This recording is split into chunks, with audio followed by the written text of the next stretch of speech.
Kini polisi belum menetapkan tersangka kasus kerusuhan di Tanjung Balai, Sumatera Utara. Kapolda Sumatera Utara mengaku akan terus mencari dan memproses hukum para pelaku kerusuhan.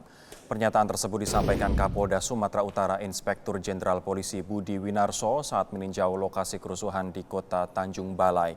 Budi membantah jika disebut intelijen kepolisian kecolongan hingga terjadi kerusuhan yang mengakibatkan sejumlah rumah ibadah rusak.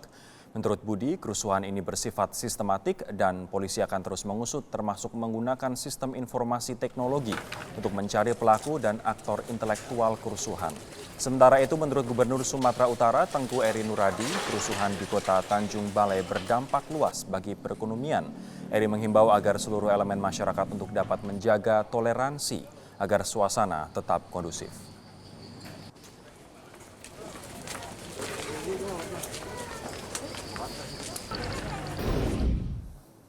Kerusuhan terjadi di Tanjung Balai, Asahan, Sumatera Utara. Sejumlah rumah ibadah dirusak, padahal hanya dipicu informasi yang beredar di sosial media. Di Tanjung Balai, Asahan, Sumatera Utara, sejumlah rumah ibadah umat tertentu dirusak. Tak hanya itu, sejumlah kendaraan yang diparkir di halaman rumah ibadah juga ikut dirusak. Entah kenapa masyarakat terlalu cepat marah, bahkan hanya lantaran dipicu informasi sepihak yang beredar di sosial media. Oleh karena itu kita perlu memang menghadapi bagaimana caranya menangani media sosial. Di antaranya menghimbau masyarakat jangan mengedarkan info-info negatif yang membakar masyarakat. Sekali lagi, pertanggungjawabannya bukannya hukum karena ada ancaman hukumannya dalam Undang-Undang ITE. Sosiolog Universitas Sumatera Utara Mubashir Manihuruk meminta tokoh agama cepat meredam konflik antar umat beragama. Jangan kalah cepat dengan sosial media. Karena begitu konflik terjadi, kita tidak bisa pulang kembali ke damai itu. Itu yang saya kira harus diakhiri dan harus dicari resolusi konflik yang lebih berkeadilan. Tokoh agama menyayangkan konflik berlatar belakang SARA terjadi di Sumatera Utara yang sangat plural. Ia meminta masyarakat tidak mudah terprovokasi dan saling memahami antar umat beragama. Nggak akan terjadi itu. Emosi ini terpancing persoalan seperti itu. Jadi cara untuk kembalinya saya pikir memahamilah bahwa hidup ini bersama dengan umat. Pasca kerusuhan, sejumlah tokoh agama dan tokoh masyarakat serta musyawarah pimpinan daerah Kota Tanjung Balai menggelar pertemuan. Mereka sepakat untuk tetap menjaga ketenangan dan keamanan Kota Tanjung Balai. Mereka juga mendukung proses hukum kepada para pelaku kerusuhan. Bersamaan juga tampak saat warga bersama aparat keamanan bergotong royong membersihkan puing-puing bekas kerusuhan. Tim Liputan Metro TV. Kerusuhan berbau SARA yang terjadi di Tanjung Balai, Sumatera Utara disayangkan banyak pihak. Kecaman muncul terkait perusakan sejumlah rumah ibadah yang dilakukan massa akibat provokasi melalui sosial media. Bagaimana agar kejadian serupa tidak kembali terjadi dan toleransi semakin tumbuh di negara yang memang terdiri dari suku, agama, dan ras yang berbeda namun tetap satu ini? Dan apa sanksi bagi penebar provokasi melalui sosial media yang menyulut kerusuhan tersebut? Kita akan berbincang dengan 3 orang narasumber, nantinya juga akan bergabung bersama kami dari kepolisian. Ini yang pertama adalah Pak Nazaruddin Umar, Imam Besar Masjid Istiqlal. Pak Nazaruddin, selamat malam. Selamat malam, Assalamualaikum Waalaikumsalam. warahmatullahi wabarakatuh. Ada juga Pak Suhadi Sanjaya, Ketua Umum Nesiren Sosio Indonesia dan juga tokoh umat Buddha. Selamat malam, Pak. Malam. Ada juga Pak Tamrin Amaltomagula, Sosiolog UI. Pak Tamrin, selamat malam. Nanti juga akan bergabung bersama kami pemirsa Irjen Pol Boy Rafli Amar, Kadifumas Mabes Polri melalui sambungan telepon nantinya. Saya akan ke Pak Nazar terlebih dahulu. Ini awalnya kesalahpahaman antar warga melalui sosial media, kemudian menyulut pembakaran sejumlah rumah ibadah begitu. Nah, bagaimana Anda melihat peristiwa ini? Iya, saya secara pribadi sebetulnya kaget ya, karena saya tahu agama Buddha itu kan lebih merupakan agama inklusif ya, bukan agama misi seperti hanya agama-agama yang kita kenal punya program-program yang misi seperti Islam dan agama-agama Samawi lain dan Nasrani ya.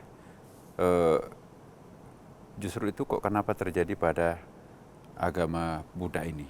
Jadi itu kekagetan pertama saya. Biasanya agama Buddha itu lebih adem ya, lebih sejuk. Karena bukan menekankan aspek masanya, tapi lebih merupakan aspek penghayatan pendalamannya. Nah, karena itu saya jadi bertanya, ini ada apa sebetulnya di balik fenomena ini semuanya ya. Nah, akhirnya juga saya mencari data-data, komunikasi dengan teman-teman di Tanjung Balai. Tanjung Balai itu kan sebetulnya kita juga harus pahami bahwa itu kan masyarakat pantai, ya kan. Betul. Komunitas pantai itu punya sosiologi tersendiri, punya kultur maritimnya tersendiri, ya kan. Justru masyarakat pantai seperti itu biasanya kan lebih terbiasa dengan perbedaan gitu kan. Berbeda dengan Seharusnya sudah toleran dari berbeda dengan masyarakat dulu. kontinental. Itu Ya. kontinental itu biasanya kan lebih susah untuk menemukan satu konsep heterogen itu yang homogen ya. Nah saya kok sangat yakin bahwa perlu semua pihak ini menahan diri, ya kan. Terutama umat Islam yang mayoritas di situ, kita jangan sampai terpancing terlalu jauh ya. Siapa sebetulnya dan apa ini sebetulnya ini fenomena ini. Baik. Ya, terus yang kedua juga saya sangat salut ya aparat keamanan terutama kepolisian cepat mengambil langkah yang sangat tepat ya menurut hemat saya, sehingga tidak terlalu jauh melakukan eskalasinya, hanya terlokalisasi di daerah setempat ya, tidak sampai meluas kemana-mana. Nah, dan yang ketiga ini kita juga melihat ini ada sebuah simbol di situ itu, ada simbol etnik minoritas di situ ya. Taruhlah misalnya kalau kita lihat di internet itu ada kelompok Tionghoa ya kan. Oke. Kemudian juga ada fenomena Buddha. Nah terus itu ada Islam, ada etnik Sumatera Utara dan seterusnya. Jadi perlu kita melihat secara mikro ini. Jadi baik. saya menghimbau kepada umat Islam atau umat siapapun juga, hati-hati kita di dalam melibatkan diri atau memberikan statement terhadap persoalan ini. Oke. Untuk sementara biarkanlah dulu ditangani oleh kepolisian, dan saya juga melihat dan sekaligus mengikuti bahwa apa yang dilakukan teman-teman dari kepolisian itu adalah sudah sangat tepat. Ini gitu. artinya semua pihak harus menahan diri untuk menjaga kondusivitas di sana. Ini Iya. pertanyaan yang sama, kalau Pak Aswadi melihat peristiwa ini, seperti apa sebenarnya karakter masyarakat di sana? Kemudian toleransi masyarakat yang sedemikian lama sudah terbangun di sana, namun akhirnya muncul juga ke permukaan intoleransi itu. Baik, Namyo Ringekyo. Pertama-tama saya sepakat dengan pandangan beliau tentang masyarakat kontinental dan bahari. Saya kira kita juga sekarang sedang berpikir bagaimana Indonesia ini bisa menjadi satu masyarakat bahari. Tapi saya coba melihat dari aspek lain, yaitu tentang agama itu sendiri. Ya.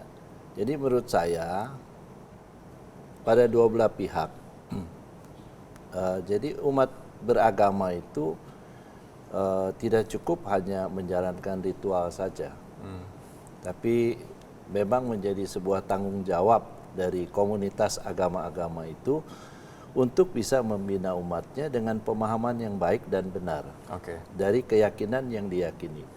Apakah itu komunitas Buddhanya sendiri, supaya komunitas Buddha juga bisa paham tentang toleransi, tentang kerukunan dan lain sebagainya. Begitu juga untuk komunitas yang lain, saya kira juga perlu memahami juga ajaran yang diyakininya itu tentang kedamaian dan lain sebagainya. Saya kira ini menjadi sebuah fenomena yang jelas sekali bahwa tanggung jawab daripada para pimpinan atau tokoh-tokoh agama itu terhadap komunitas yang dibinanya itu sendiri. Baik. Kalau Prof. Tamrin melihatnya seperti apa, Prof, peristiwa ini? Prof, dari cekcok atau kesalahpahaman kecil, kemudian terjadi ada provokasi melalui sosial media, baru kemudian tersulutlah konflik besar itu, massa berkumpul dan juga melakukan perusakan sejumlah tempat ibadah. Kalau saya pikir kita lihat satu-satu ya. Pertama kasus yang terjadi yang di Tanjung Balai. Saya kira apa yang dikatakan oleh Pak Nasar tadi saya sepakat bahwa memang masyarakat pantai itu selain masyarakat yang terbuka terhadap yang hal-hal yang baru dan sudah mengenal perbedaan lama, tapi juga sekaligus masyarakat pantai itu adalah masyarakat yang cepat panas. Cepat panas. Sesuai dengan aura dari laut, matahari dan nelayan yang berombak dan sebagainya itu. Jadi gampang tersulut emosinya secara psikologi sosial saya kira itu ada, tapi keterbukaan dan perbedaan itu juga betul. Nah, kemudian yang kedua saya pikir barangkali memang pihak kepolisian sudah bertindak sangat cepat dan bagus. Pak Tito sendiri datang ke sana, ke Sumatera Utara, dan kemudian sudah diidentifikasi juga kan. Sebenarnya sudah bisa dikendalikan pada saat yang pertama, tapi saat selanjutnya itu ada yang provokasi lewat medsos. Saat tahapan pertama yang dilakukan, pihak kepolisian di sana sudah mengumpulkan tokoh-tokoh agama, kemudian tokoh-tokoh masyarakat yang sudah terkendali sebenarnya. Iya, sebenarnya polisi sudah bertindak cepat dan kemudian siapa yang harus diajak bicara itu sudah dan kemudian dilerai, kemudian mereka sudah bubar. Tapi saya kira betul ada peranan medsos yang sangat negatif. Nah itu untuk medsos ini saya kira barangkali Pak Tito kan sampai bersumpah bahwa dia akan kejar itu orang itu. Saya kira betul. Tidak bisa dibiarkan bahwa orang dengan begitu saja melakukan semacam ujaran kebencian atau menghasut kebencian itu nggak boleh. Nggak boleh. Sehingga memang itu harus ditindak tegas.